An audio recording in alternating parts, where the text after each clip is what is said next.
Hey there, sequel lovers. Doug here. Just wanted to give you an update because as you probably saw last week, you had, if you've been listening to us for a long time, you were probably like, oh, Joe Alves, man, legendary production designer, art director.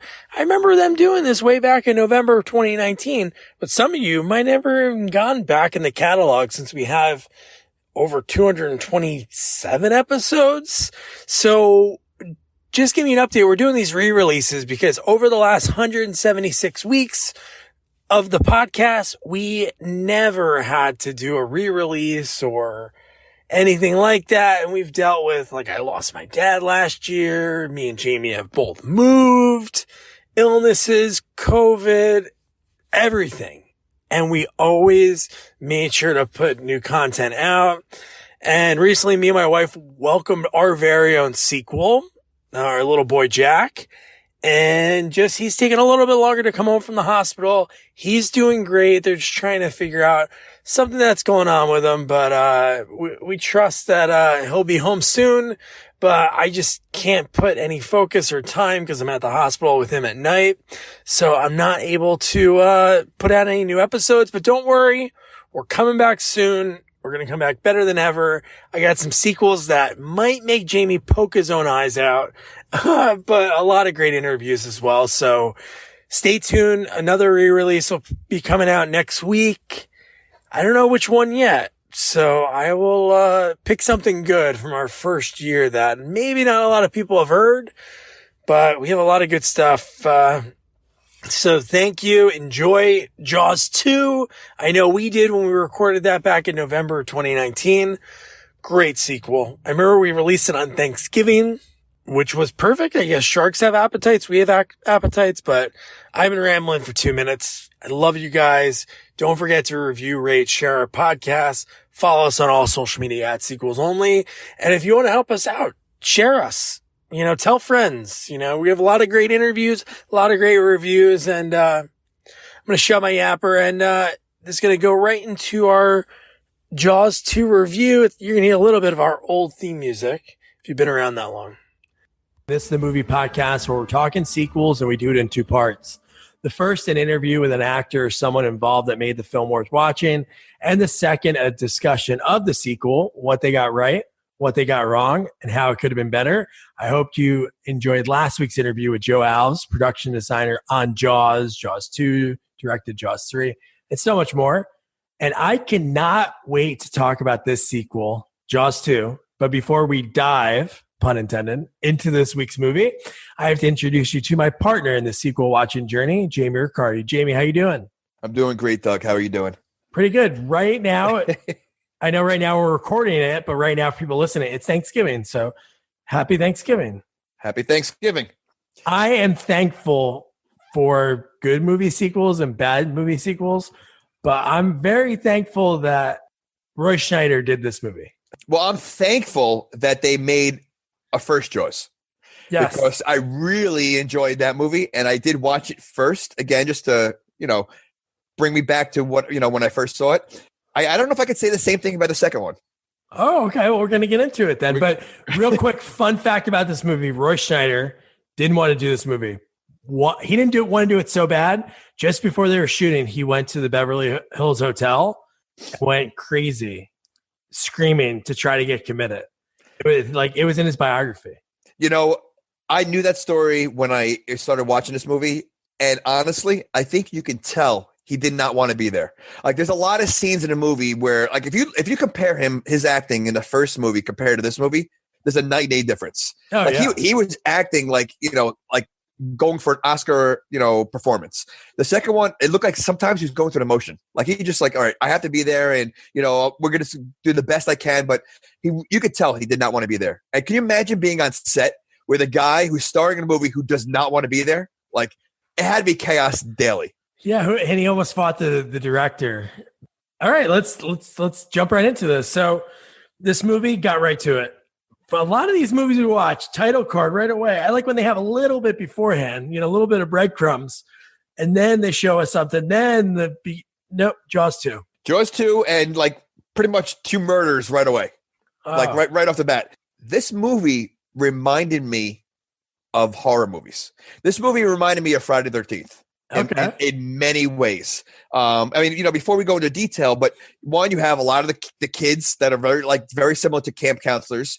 You have Jaws, who's kind of like stalking each kid, each person out there. It just reminded me of Friday the 13th. And, like the first one was more suspenseful. I think this one's more like a horror. Definitely. This one, to compare it to a movie that we've done before, and this is kind of an insult to put it in the same category, but it's Caddyshack 2-ish, because in the first Caddyshack, it's just a gopher. The second one is a gopher that talks and has like this shark in this movie. This thing has a lot of personality, and it is shown a lot. It is. And it's amazing. I mean, the first movie is so iconic, and you really barely see Jaws until the end. Oh yeah. Here you see him a lot more. I think it was scarier in the first one. Like not seeing him, the music makes it all, but just like I don't know. This I thought I enjoyed this movie years ago better. We'll get into it. Yeah. So you said it best. So right in the beginning, you had these divers like taking photos in front of what was the orca. Why were they doing that? I don't know, but they mentioned later that they were like two rich guys because it was like $100,000 boat. Right. The camera must have been expensive. But they're taking the photos and two down right. I was marking the kills this time.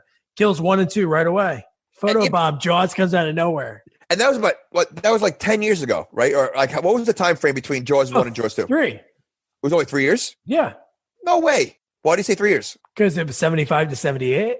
No, I'm not talking about the movie. I'm talking about the characters. I would say probably only 3. Oh, it is only 3 years. No, because Martin Brody says when he gets, spoiler alert, when he gets fired, he says, when we came here 4 years ago. Yeah, but why is Mikey like 10 years older than he was in the first movie? I mean, he looks like, like the first movie, he's only like, what, 8, 9? No, and the second movie, he's like a senior in high school. That's why I thought it was like 10 years. No, I think it's only 4. Well, it has to be like 3 or 4 because that's how long they've been there. Okay, then you know what? That's going to prove my point later on about something else. Okay, so all right, 3 or 4. That I don't. If it's 3 to 4 years, I was just wondering why these rich guys decide to look for the orca, or were they looking for that boat in particular, or they were just doing whatever they wanted to, and they happened to come across it. I have to pose the question right back to you. I'm going to answer your question with a question. I don't think anybody remembers what happened.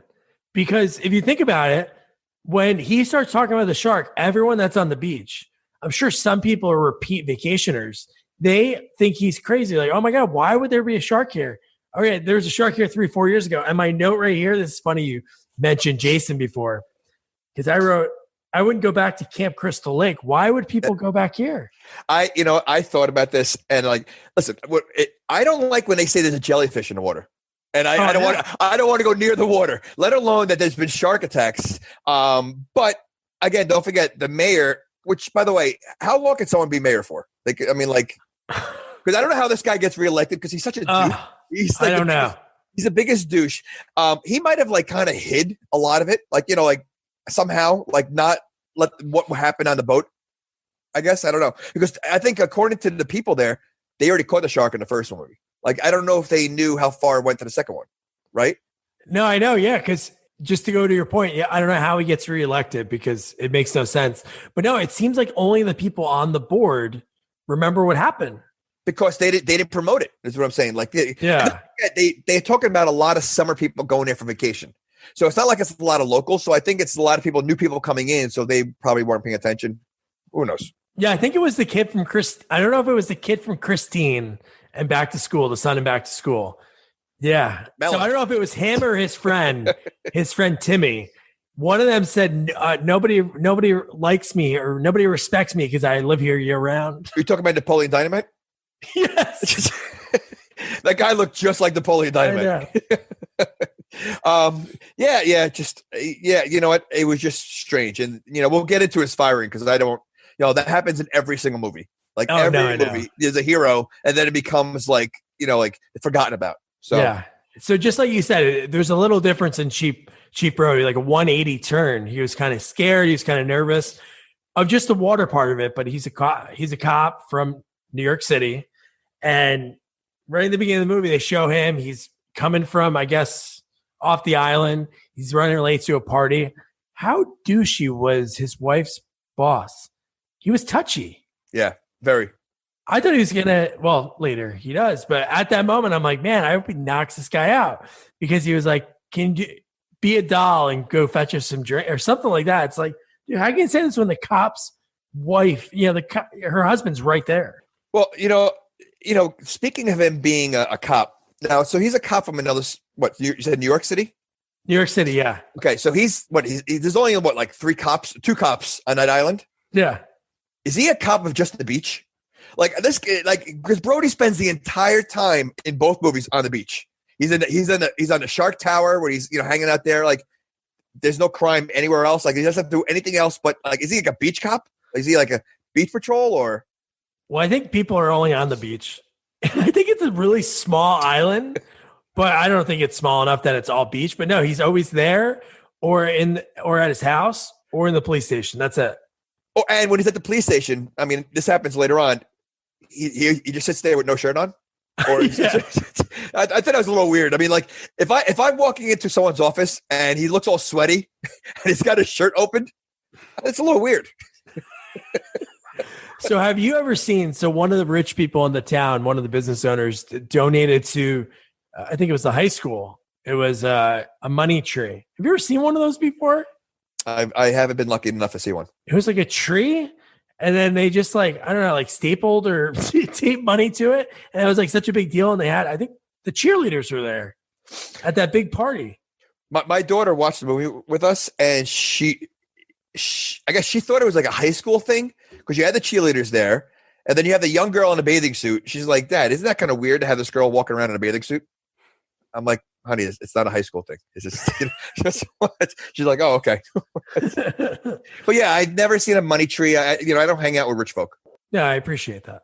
So like you said before, this movie's a little bit different because obviously you had two amazing characters in Dreyfuss and Shaw that aren't in this movie. So it focuses more on like Brody's oldest son and his friends. So that was the biggest to me. That is what changed it because they were two iconic characters. Oh yeah. What's his name? Quint and Hooper. Yeah. Hooper. They were awesome. And like they made the movie even with the shark together, just like they were just iconic. Here, there's like no likable characters. Even the kids weren't really likable. Like, it was just I think it was missing that element of having characters like you really care about. Yeah, and they had a lot of like wasted time in the movie, like a lot of just the kids riding on boats. Teens on boats just floating around. But one thing I have to ask is, so the one girl is trying to set up Martin's oldest son, Michael, with with her cousin. And the girl was wearing a pantsuit. Well, I was going to say I was going to get that. They're like, ooh, yeah. Yeah, the clothing. Now, I know this was filmed in the 70s, but they spend a lot of time on the water. Like the kids. Like they all have boats. No one wears a bathing suit. They're all in jeans, button-down shirts, collared shirts, pantsuits. Like that's what they use to go on the water. Like I've been on many boats. If I'm going to spend the day in the water, I'm wearing a bathing suit.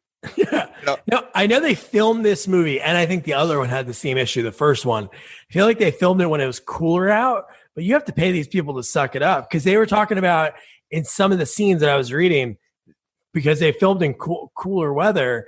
They would have the actors like suck on ice cubes before they filmed so the breath wasn't hot against cold, and you could see the really, yeah. So they had to film at like a weird time of year because there's a lot of people that vacation there. But that's funny. So the pantsuit girl, and then the mayor's son. I had to write this quote down. He says, "She's got tits like a sparrow," and I read that line was improvised, and the actor, the one that played the mayor's son, afterwards felt so bad that they said basically like, "Hey, just say any line about her," and that's what he thought of. And then there was like one take, and they're like, "All right, we'll use that." There were a couple of funny lines, but yes, that was that's just ridiculous. So you talked about him, and he's in the Shark Tower as a cop, and he's in the police station with a shirt on. How about the first time we see him in the police station? Everyone is lined up just complaining about nothing. The one lady was complaining. The guy was complaining about a lady that is in a towel that's taunting his son, and the guy was like 80. So how old's his son that's living at home? And wouldn't you think that the guy would like to watch that too? I would hope so. I mean, is that really harmful? I mean, is that? I don't think it's really frowned upon if she's in her home doing that. Yeah, I mean, like, and then he just Brody being the police because he only wants to focus on the beach. He didn't want to deal with anybody bringing complaints to him. So, like, what is he a cop? Like, what is he a police of? Like, he had complaints with like I think 3 separate people at the police station. He ignored every single one of them. I think he's above that. And I think this kind of goes to, obviously that's what the script was. I'm sure if we read it, a lot of the lines will be the same, but I think it's to what you said. Like, he was like, I don't want to do this movie. Because some of his lines were, I'm not saying they're a lot of them were improvised, but some were so good when he's like, hey, deputy, why don't you go to this house, check out this lady in the towel. And he was like, he just walked right out, like right away. Well, I think because, again, it came across that him not wanting to do a movie, that he came across more cocky a little bit in this movie. Like in the first movie, he was such a wuss. Like he was like the biggest wuss in the world. And he had like an attitude this movie, I think, until he had to go in the water again. But yeah, I think it showed. I just think like he didn't care. So he's like, you know what? He had an attitude. And I think that's why. So he didn't want to help anybody. And yeah. I liked him in this movie. I honestly like his character. I think it was cool for him to be that he went through that because it seemed like he was the only one that was affected. Even the wife didn't seem too affected until like the very, very end. But so the first time that we see the shark again, I think that's the coolest thing because you're right. It's just like Friday the 13th. It's Jason. They show like the backdrop. They show the kids like on their boats. And then you see his head pop up and he's staring at them. Yeah. And that's it. It felt like he was stalking them, and it was like the campers, and he 100% reminded me of Jason. And then you think that he's going to kill someone right away. The guy that was parasailing on a flag, was that a flag? Like, it wasn't even a parachute. I don't know. It looked like it was a flag. I think it was supposed to be a parachute, but it looked more like a flag. And that was Brody's kid, so you're like, he can't get eaten. But then the timing of it, and it was pretty cool. Yeah, so that was definitely cool. That part. I mean, I thought that was the first kill right away. But okay, we kind of touched this before. So, like we said, if you're in an area where there was shark attacks, you'd be kind of nervous to do that. Brody was face to face. First of all, afraid of water, face to face with a shark multiple times, and he's still doing the same job. Like at that point, wouldn't you like move your family away from there or retire or something? Like, how is he still police on the beach? Like he's still like, what I'm saying? Like, I'd be traumatized. He was face to face with a shark that was the size of a house. How is he not traumatized? I know. I'd be out. I wouldn't like put myself in that same position. I would not let like my kids be even close to the water. So no, I'd probably move to like Nebraska. Yeah. Just get away from it all, like just cornfields and just deal with that. Absolutely. So the next kill. Oh, we awesome. We have to talk about this. This was awesome. Well, okay. So we're talking about the mother and the skier. Oh, was that a mother and daughter?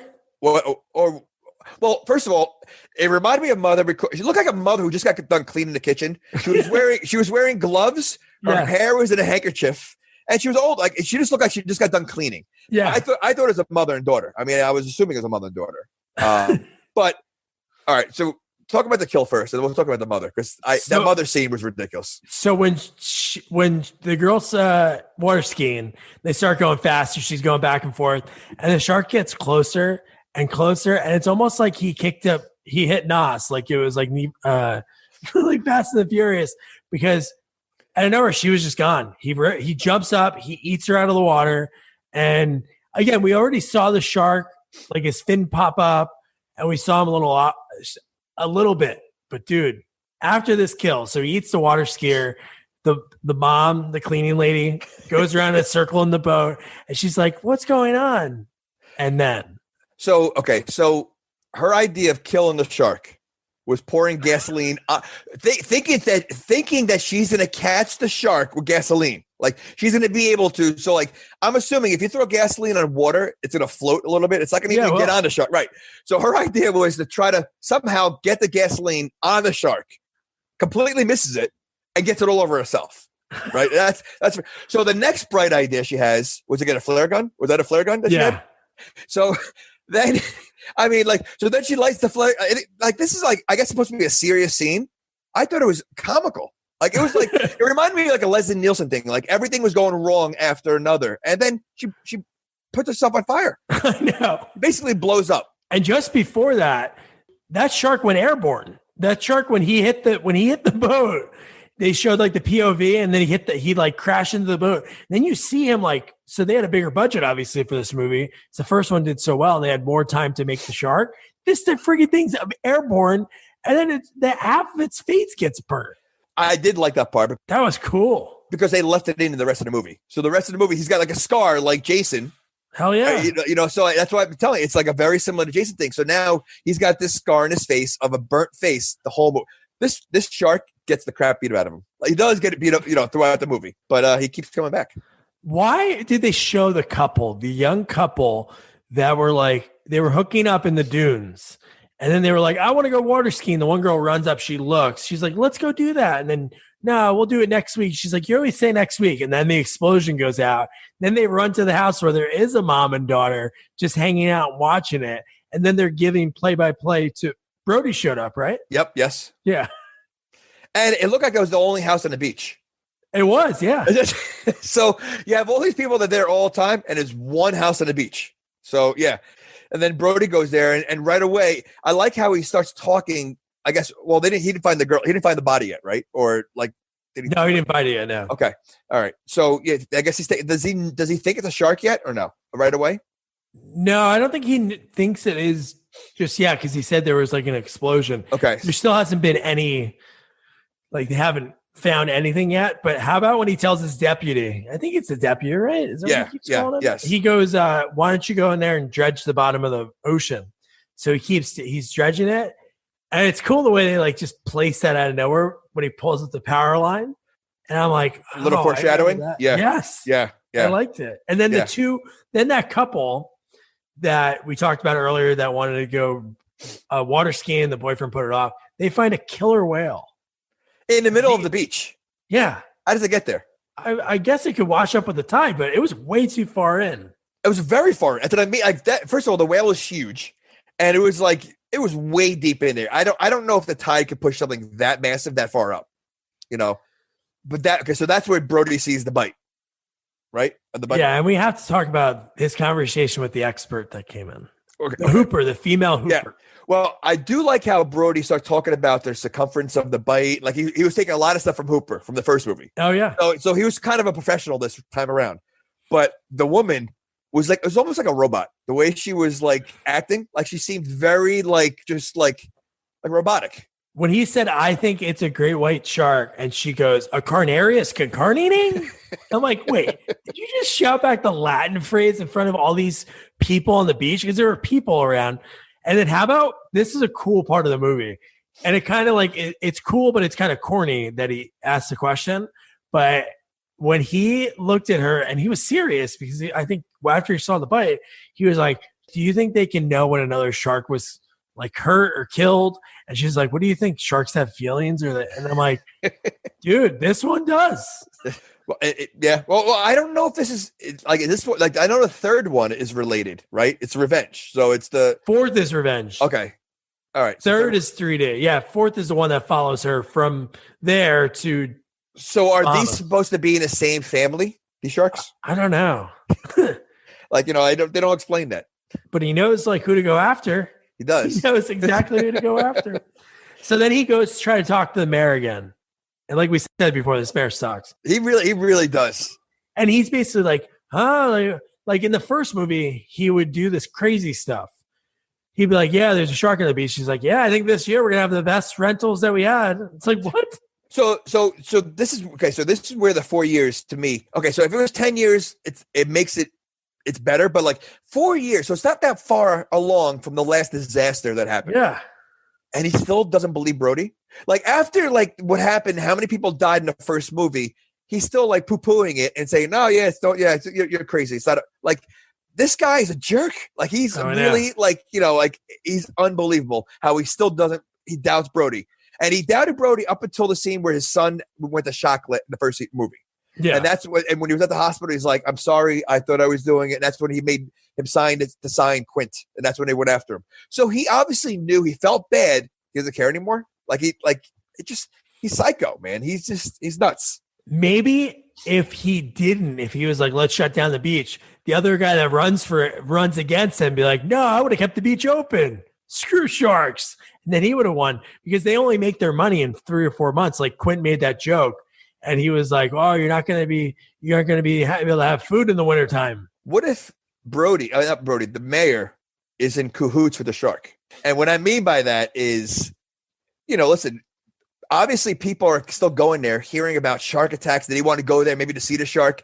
So maybe he's allowing the sharks to come in, brings more tourists there, which is bringing more money. What if sharks, what does he pay him? Or he says you can eat a few? Well, I'm not saying he's in cahoots with the shark and paying him. Oh, I thought you meant that they had a deal. Well, I mean, like, he's the one bringing the shark in somehow. Like, he's like transporting the sharks in. So now people are going to, they want to see the shark attacks. And then they get excited when all these fishermen go out there to get the bounty on the shark. Let's bring in all fishermen come to town.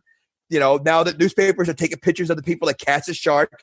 I mean, I'm just saying it could be like a money thing. So you're saying Mayor Vaughn, he has a shark guy that he has dropped the shark off. He has a shark guy. And target people. I thought you said, when you said cahoots, I thought he meant, the next question, my follow-up would have been, how does he pay him? Do sharks use money or? Well, the first movie, the one shark they caught had a license plate, a tin can, and a few fish heads. So it doesn't take much to pay off a shark. So Brody, he wants to go out and he wants to check out the water, which again, this guy's freaked out of the water and he's even scared to walk in, like even just walk in shallow water, even like he takes his shoes off and he rolls up his pants and he gets in there. He sees something floating. And it's that lady, she's attached. Her burnt body's attached to a piece of the boat. Well, he saw what looked like a piece of wood at first. Yeah. So I saw the movie a long time ago. I jumped a little bit when I saw the lady. Oh, yeah. I wasn't expecting that. But like, I didn't think the wood was that concerning to him that he would, that he was concerned about it. Like it looked like driftwood. Like I didn't think there was much of it. But he went out there and then first of all, he left the body out there. Like he left the wood and the body, and as soon as he saw it, he ran out. Like he left. Like I don't know. This is where he's crazy for the rest of the movie. That changed everything. Because the next thing he does, he goes into the office. He's putting liquid cyanide on the bullets and then burning wax to keep it in. This is when he has no shirt on or his shirt's open? I think this is when his shirt's open. Yeah, he's going crazy. He looks, even like his whole face, he's all red, sweaty. He's all sweaty. That's what I'm saying. Like, imagine you walking in someone's office is all sweaty and the shirt open. And then he's quickly hiding something. As soon as the deputy went in there, he covered it real quick. When you think something like wacky's going on, I would think something. And the deputy was looking at him like, all right, what's going on here? But he never questioned him. Like he saw him grab the stuff when he left. He was. Well, deputy's lucky to have a job. He's not that good. No, he's definitely like Deputy Doofus. I gotta go to work. It's like, what else are you doing to this island? So his weapon of choice again is a pistol. I know he's loading those bullets up, but again, this is a huge shark, and his weapon of choice is a pistol. A pistol with cyanide. Okay. If a droplet does anything, are you a cyanide expert? I am, and I did a lot of studying in college. Oh, okay. Yeah, and that would have been, that would not be my first choice. I would go for the harpoon again. Maybe a harpoon. I don't know if I had a pistol, but it definitely scares a lot of beachgoers with it later on. So. Oh my god! So I love the way. What's funny? I remember this movie as Hooper was in it. But that was my memory as a kid. Like, I'm a kid. The last time I saw it was probably like 10, 15 years ago. But then it was just a phone call and he wasn't there. They called him at the house and basically said, Matt Hooper, he's on the same thing that he gave up in the first one. They used the same name of that one outside Australia. Yep. Swim with the sharks. I wrote this line down about the mayor, and the one thing he said, it just shows you what kind of a douche he is. Not to go back to the mayor, but he said something like, don't press it this time. Yeah. So he knew, so this is after he saw the lady. I guess this is when he sees the mayor again, right? Yeah. So this is before he should start shooting at the beach. This is before, next. Right. So the shooting at the beach starts with, so they do that beach montage because they show, again, they're in the water, but this was a little bit too long too. I wrote down some of the things that I saw. One of them, I don't know if you remember these, but they showed a lot of bikini butts close up. Yes, three women walking forward. Yeah, and it was like, all right, are they going to cut away? They also showed a lot of people dressed in clothes on beach blankets. I know. So how about there was a guy that was taking a photo of two women. Did you see? Yes, I did. Yes. He looks at them and he does the motion to, come on, get a little closer. Come on, get a little closer. And then they finally get closer. He takes a photo and then they go back like after the butts. They show them again with the guy taking another photo. But dude, when he's in the Shark Tower and the real estate developer, because that's who Ellen Brody works for, the real estate guy, they're trying to show off like, oh, this is our beach. People are enclosed in the beach. It's just weird. How is that a selling point? But yeah. He's like, oh yeah. He's like, oh man, he's in the tower. Maybe nobody will notice. And then some lady, hey, they were wondering, what's that guy doing up there? Within like seconds. It was like right after he said that. And his excuse, and he's like, sometimes people use it for bird watching. Look for birds up there. That was the best answer he can give. I know. He was really he looked like another actor, but he was not even close.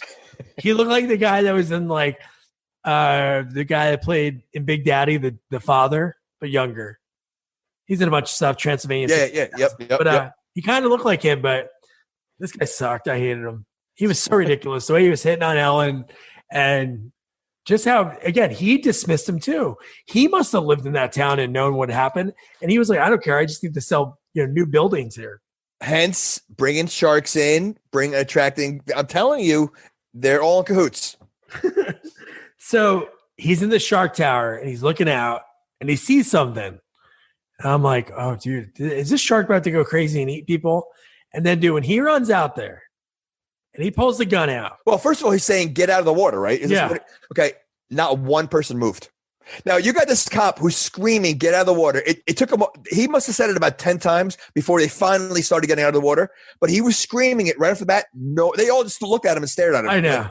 Like again, this is a town that has sharks. The second someone says get out of the water, I'm running. Oh, hell yeah. But yeah, so they started, first of all, before he even started shooting at what was out there, how about the guy that stole the raft from the kid? Like it was complete chaos. Like it was every man and woman for himself. Like they left kids out there. They were trampling on everybody. The one guy stole the raft to paddle his way in. I love when he pulls the gun, when he lifts the gun up. They show like the front shot. So you see the back of the beach. You can't see the water. Then when he's about to pull the trigger, there's still a kid right there. And he just fires it 6 times. And I love the off camera. They probably didn't do it. Hey, that's just a school of bluefish. And he looked crazy. He looked crazy. The fish was not close. Like the shadow was pretty far out there that he thought he was going to hit it with the pistol, like a shark. I mean, I still don't understand that. But yeah. And he's shooting while a kid's out there. I know. Want to shop Walmart Black Friday deals first? Walmart Plus members get early access to our hottest deals. Join now and get 50% off a 1-year annual membership. Shop Black Friday deals first with Walmart Plus. See terms at walmartplus.com. So then right after that, which I don't know why he wasn't fired on that spot. Why not right there? He gets canned. But it's not like he's the head of it. So obviously the mayor and other people are in charge. It's kind of weird. I don't know. The guy fires a gun in public right near people and just nothing happens. And then how about the real estate guy makes his wife leave? Yeah. Come on, Ellen, let's go. It's like, wait, my husband just fired a gun. Well, that I wrote that down. So, everybody's leaving. There obviously is panic. He looks like he's in really big trouble right now. His wife, he didn't make her leave. He said, come on, let's go. She could have stayed. She left with the real estate guy. Why didn't she stay back with her husband? Like, give him support. I don't know. That's what made no sense to me. And then she actually left. I thought when he said it, she was going to because he was kind of pulling her. I thought she was going to break through and go, but no. And then right away, the next time we see him, he's going to the photo mat to see the developed photos from that diver's camera because they couldn't see him. And dude, he has some, again, I love how pissed off he is in this movie. So he has some great lines like the lady in the towel. Oh yeah, that's great. I'll come and take a look. But he's getting it developed. The camera store owner tries to make small talk and he says, don't jerk me around. He was angry. He was angry this movie.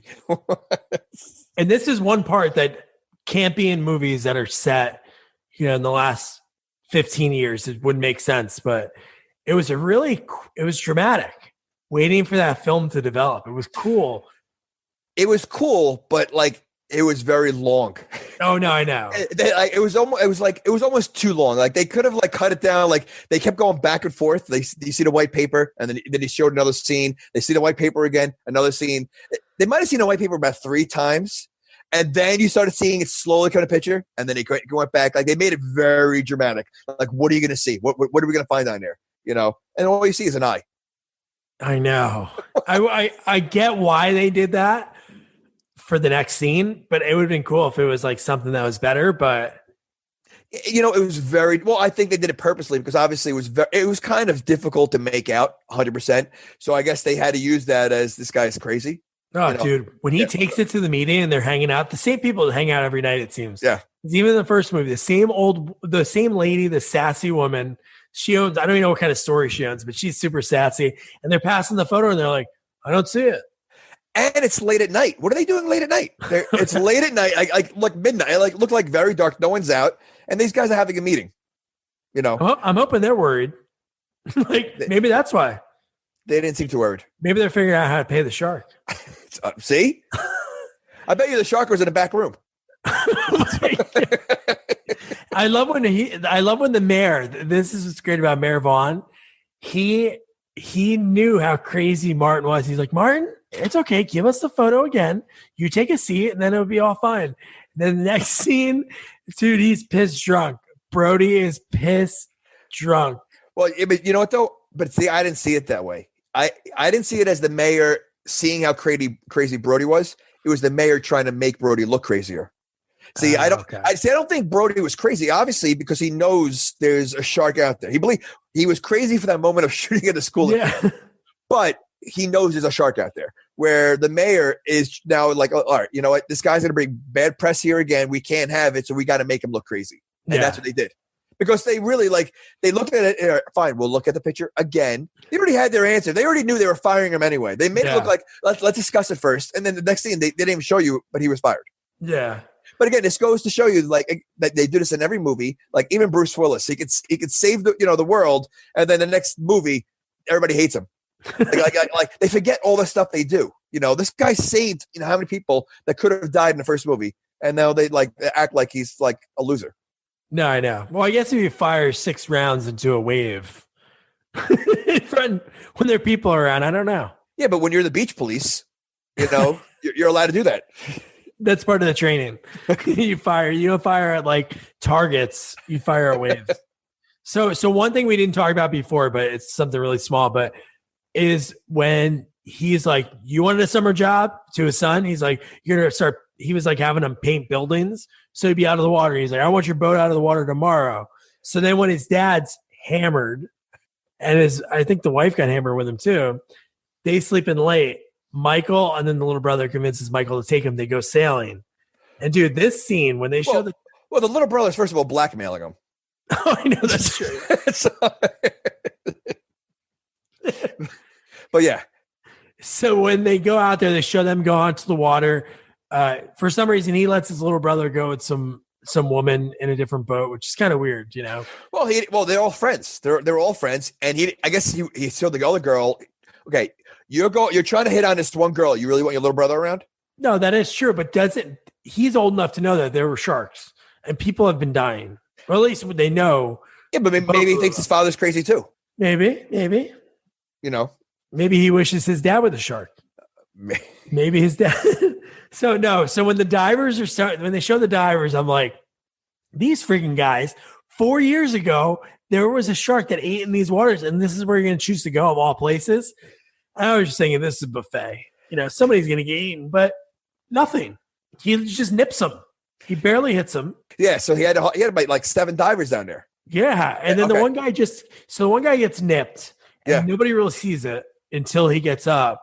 Yep. But when they're like, we have to go back in, no one calls the Coast Guard and says, hey, here's where we are. I think there was something happened to this guy down here because his mask was like cut. Yeah. It was like bit a little bit. Yeah. Well, I thought that was going to be another kill because it's been a while since that lady, sacrificed herself. You know what? The first half of this movie was kind of slow, to be honest with you, because again, it was all about the kid connections. outside of the woman pouring gasoline on herself, there really wasn't much going on. So it was kind of slow, right? So you were expecting something else, and it's still nothing happened yet. Like we had to wait for the kids to get pretty deep out there. And what was cool with that part with the diver, I forgot I wrote this down. The music was so calm because they were doing something that was so like therapeutic, like floating in the water. Yep. And then when the music turned and the shark looked so cool with the burns, because that's the first time we saw it again after it happened. And that looked cool. I really like that they did something like that to show, like you said, this shark really takes some bumps in this movie. He does. And you know what? I think it could have been easily not even left a mark on him, and I don't think anyone would have paid attention. But the fact that he left that burn scar on him, it added like character to the shark. Like it was like, you know, like so, and probably made the shark even more mad. Oh, no, definitely. So they wake up late, Brody and his wife, and he goes, "Oh, I guess I gotta go turn the truck in." So when he walks outside, how many beer cans were empty next to the side of his truck? And did he just buy beer, park in front of the house, get shit-faced, then walk in the house? And was he was returning the truck? Are you sure? No, that's what he said. He said, "I didn't hear that part." So I thought he was still driving the truck. He was so drunk, he was just driving the police truck. No, he's like, "I have to return it." And then the wife was like, "Oh, can you give me a ride to my job?" So then he like steps over like a dozen beer cans. And did you notice in front of their house something? The yellow barrel? No, I did not notice that. From the first movie. They used one of them as a planter outside of his house. Pretty cool. Good keepsake. That is. So remember that time that the shark almost ate you. So he's going to drive her. He's a driver to work. How would she normally go to work? Because they don't own that truck. Do they not have another car? No, I don't think so. Maybe she easily paddles, but she's nervous. Okay. Interesting. So the next kill is pretty good. So this is Tina and her boyfriend? That was her name, Tina, yeah. Tina, okay. Tina and Eddie. I wrote Tina's name down because she was pretty much useless.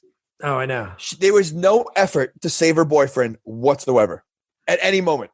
She was a good screamer. Like she screamed. Eddie! But the second Eddie, first of all, she's in a boat. Eddie is kind of far away. Why isn't she trying to like paddle a boat closer to Eddie to get him? Like she's making this poor guy hustle back. And then the shark is obviously chasing him.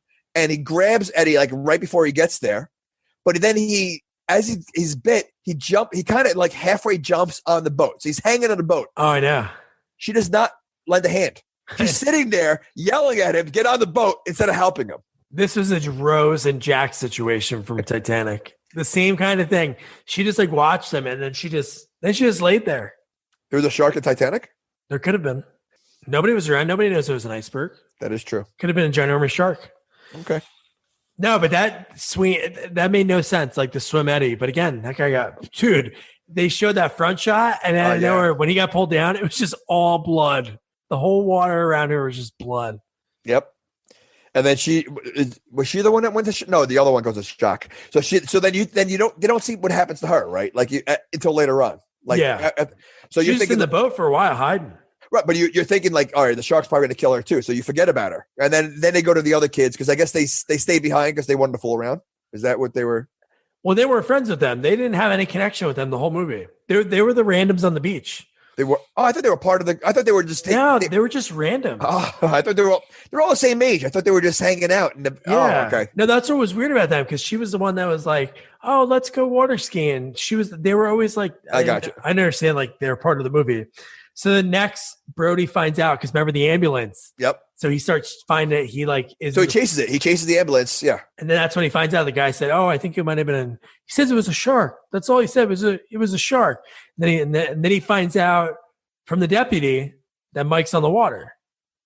So he just thinks his oldest son's on there, which is freaky enough. Right. When he finds out his youngest kid, that gets even crazier. But dude, when they are just going out there, he takes the boat. The deputy is like, "Hey, I'm in charge." So, okay, he knows obviously it's a massive shark. He knows by the bite marks. You wouldn't take a bigger boat. That was a tiny boat. That was a tiny boat. It didn't look too sturdy. Like it looked like a Popeye little thing boat. I mean, you would think. I mean, again, in the beginning, in the first movie, you're going to need a bigger boat. He said that. He said it twice in the movie that you would think he would have went out there with a bigger boat. That boat did not look like it was going to help anybody. So I have the $1 million question. So he's a cop from New York City. Yep. When he did this job interview, no part of it was like, you don't like to be on the water. He didn't know how to start that boat. That's why the deputy came out, because he's like, all right, I'll start it for you. And he was the one that was driving the boat the whole time. But then later, Brody knows how to drive the boat. Well, does he? Because he crashes into the so he does crash. I mean, he does like he goes there to save the day, and he kind of like almost like ruins the whole thing. So yeah, he's good at fighting sharks, but not really driving a boat. Yeah, which I guess if you're gonna have one or the other, the shark one really comes in handy when there's a giant shark. It does. So they show another montage, lots of teens on the water, and then they find the girl in the boat. They find Tina, and then Brody he goes on a solo mission. He goes, hey, he starts wailing the horn. He's like, hey, come over here. He's like, they'll take you in. And he just leaves his wife. Well, right. And first of all, why would he take his wife the first time? Like when he knows there's a shark out there, you're going to take your wife on the boat who has no like train. At least Brody has some kind of training, like whatever. You're going to bring your wife out there who's really going to be just dead weight. I know. Like, why would you risk her life as well? Like that made no sense. But right. Then he leaves his wife out there. How does he know the shark's not still circling around there? I know. And they're in a little raft. I know. It made no sense. Why would they? Yeah, it was such a tiny boat. It had damage to it. Yeah. Because the shark kind of like bumped into it. No, that was so stupid. Yeah. How about the next scene? The shark just circling all the teens in all their boats. It caused them to panic and flip. The shark didn't touch any of the boats. The people were just like, oh, and they were all flipping over and over again. They look like, and I think I wrote that down. They seem like they don't know what they're doing out there. Like it's like they all borrowed their parents' boats and they just went out for because they really look like they didn't know what they're doing. However, it seemed like those boats all were loaded with a lot of rope. Yes, there's a lot of rope. Like towards the end of the movie, there's ropes going everywhere. I don't know if that's part of having a boat. Like you need a rope for some reason. Yeah. Like what do you need a rope for on a boat? Well, yeah, I guess you just have to tie it to the dock, but it doesn't have to be that long.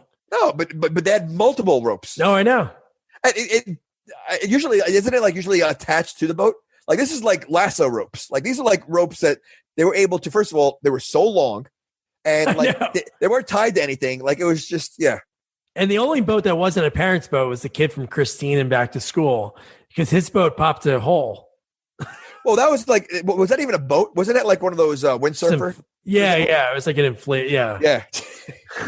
So then how does Mike get knocked out again? Just when it flipped over, he hit his head on, was it like the sail came around and hit him? The sail came around and hit him. Yeah.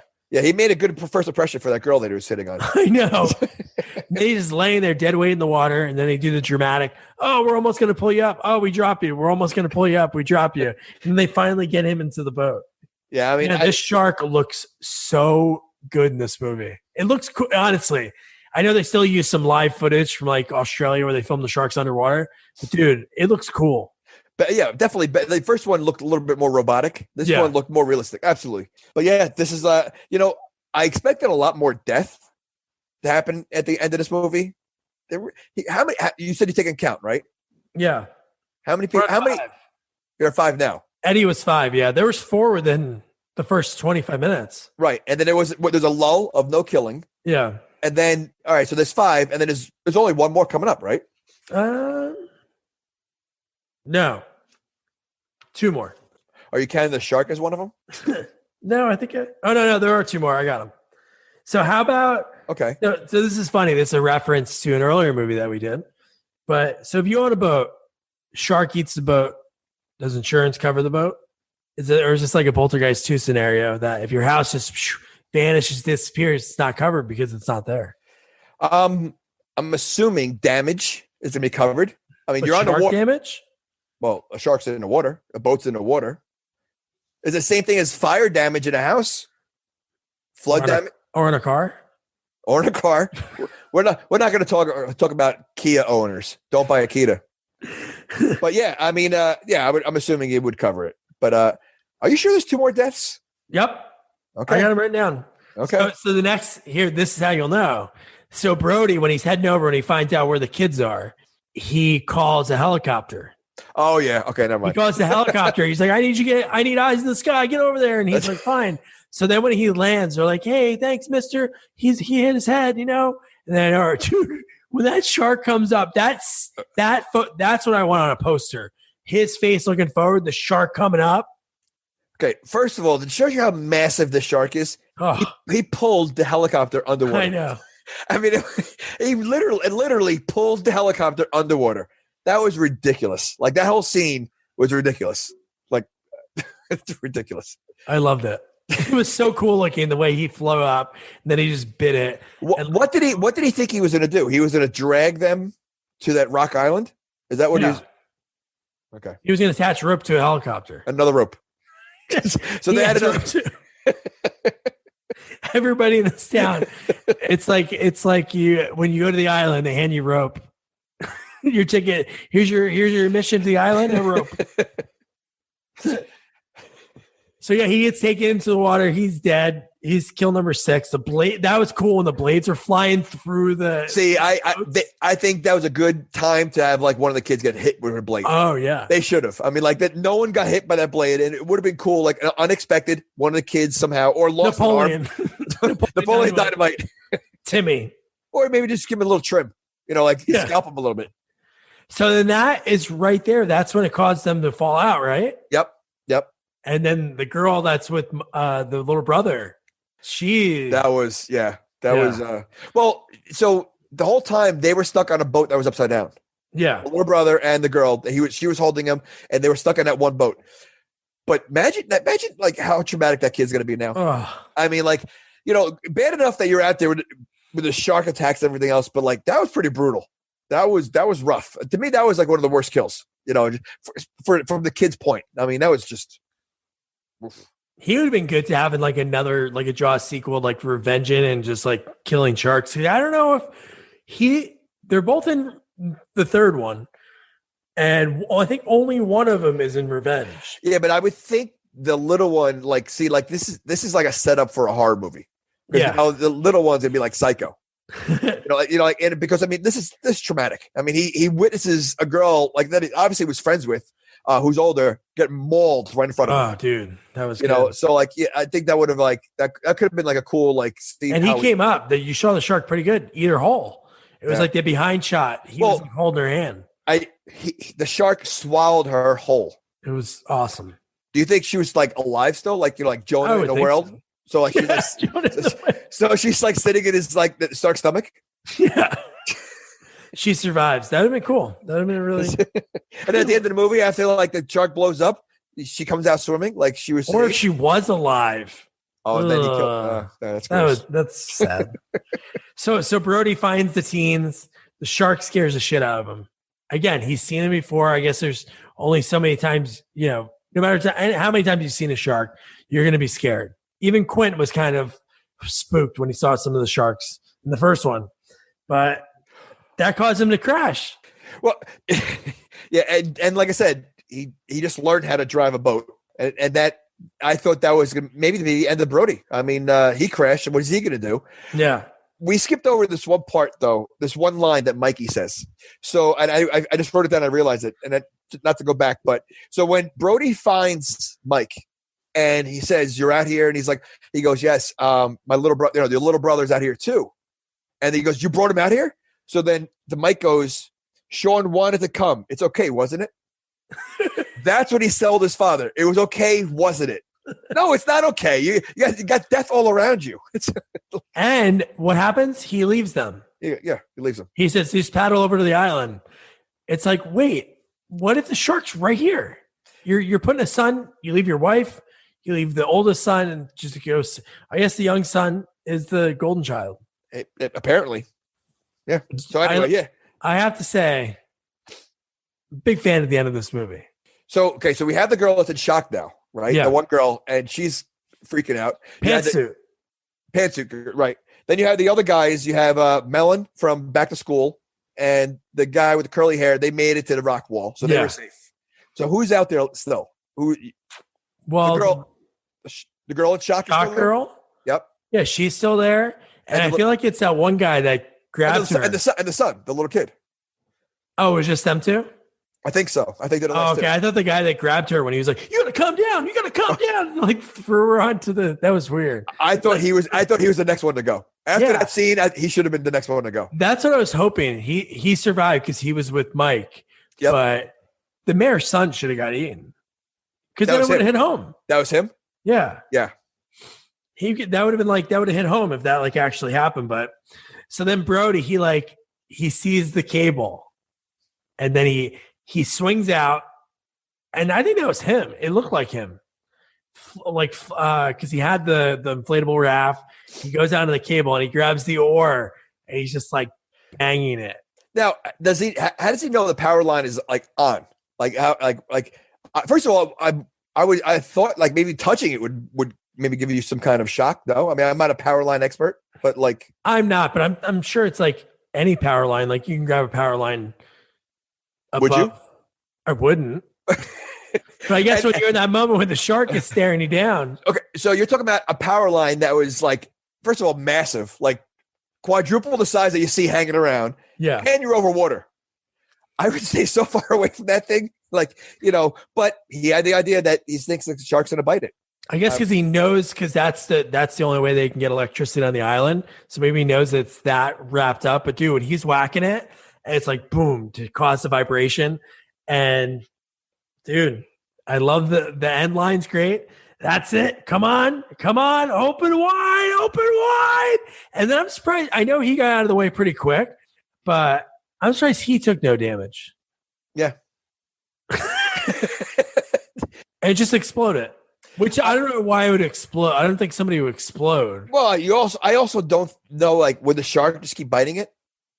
Well, I guess once it's like when somebody gets electrocuted, like in Home Alone. When you start getting electrocuted, you're like attached to that current. Did you say Home Alone 3? Oh, Home Alone 3, the one that we have close personal friends from that. Okay. But no, so I guess the shark's like, but I don't think it would cause somebody something to explode. Like you never hear stories about, oh, man gets electrocuted. Yeah, but you know what though? Like you ever see Tango and Cash? When the guy with the big chin, he gets electrocuted, and all those breakers start exploding. Oh, that is true. So maybe. But no, the shark's on fire. You almost see like that. It's not, spoiler alert, it's not a real shark, but you just see like just on fire inside, like just weird parts of it were on fire. But and then it ends. Yeah, that was the end. It was like a fade out of Brody on the little raft with his son, and that was it. I saw the movie a long time ago. I thought there's gonna be one more thing. I thought the shark was gonna come out of the water my God. one last time, like or something, and then like maybe go back under, like just pop out. Like I think that would have been cool just to have him pop out. Like he's not dead. Oh, he's dead. Like that would have been Jason. That would have been like the Jason, the correct too. Right. Like the killer's dead, and they move. Even if it just moved a little bit. That's what I mean. No, but just didn't have anything else. But no, but just let him pop out like he's dead. But like just one last like come out like is he still alive? And then he's really dead. Yeah. Like that would have been like that would have I think would have fit perfectly. Like you would not expect it, and that would have been. That'd have been cool. Yeah. So this sequel, this was one of the first movies that were number 2. You had Jaws 2 that weren't a Roman numeral, and the highest grossing until what was the movie after that? Rocky 2.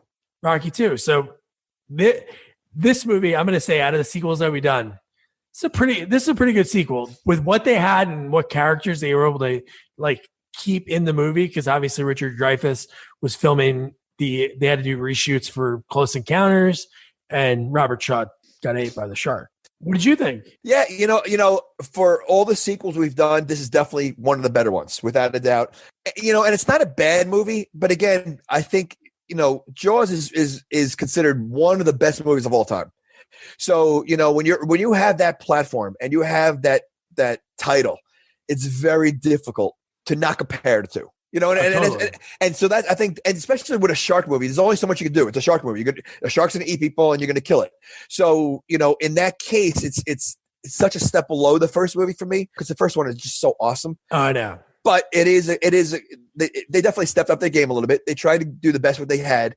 I just think, personally, I think they're missing some likable characters. Like, to me, there were no likable characters, including Brody. I mean, at this point, Brody wasn't even likable anymore. Like, there was no likable characters that you really felt bad. Like, all right, I feel bad. This one died. Like, any one of them died, I didn't care. Actually, if there's a dog that died, I probably would have cared. That's it. So here's what I'll tell you. I like this movie. I don't think there's anything else they could have changed because what they had to work with, it was fine. But one of the ideas that was thrown around in place of this movie was going to be Quint's son and Brody's son go out and hunt down a shark. I maybe if they got the right guy to be Quint's son, then it could have worked. I don't know who would have been like. I couldn't even think about anybody from that time frame. But no, this is a great sequel to do, man. You know, I think right. You would have. It would almost feel like as bad as The Godfather 3 is. Andy Garcia played a great Sonny's kid. You ever see Godfather 3? Yeah. Okay, so he played a great Sonny's kid. The movie was horrible, but he played Sonny. So I think if you had someone that played like Quint's iconic character, I think that it could have worked. But I think, you know what? It was a different take on the movie. I mean, how many times are you going to go out there looking for a shark? I like the fact that it's like a bunch of kids that are out there, and I think for what they had, it worked. Yeah, the shark was cool. The effects are great. All right, so that's it for Jaws 2. The next movie that we're going to be covering, in honor of December having a Friday the 13th, is, of course, a Friday the 13th. We're going to be covering Part 8, Jason Takes Manhattan. It's close to where me and Jamie are from.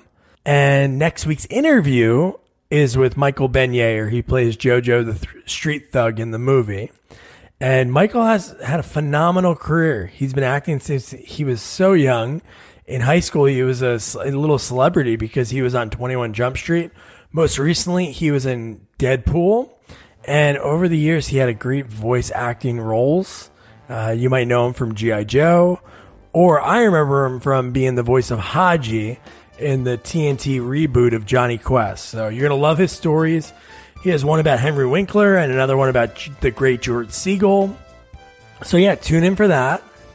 Don't forget to review, rate, share our podcast, tell your friends, and then on all social media, follow us at Sequels Only. Good night. Good night. Good night, guys.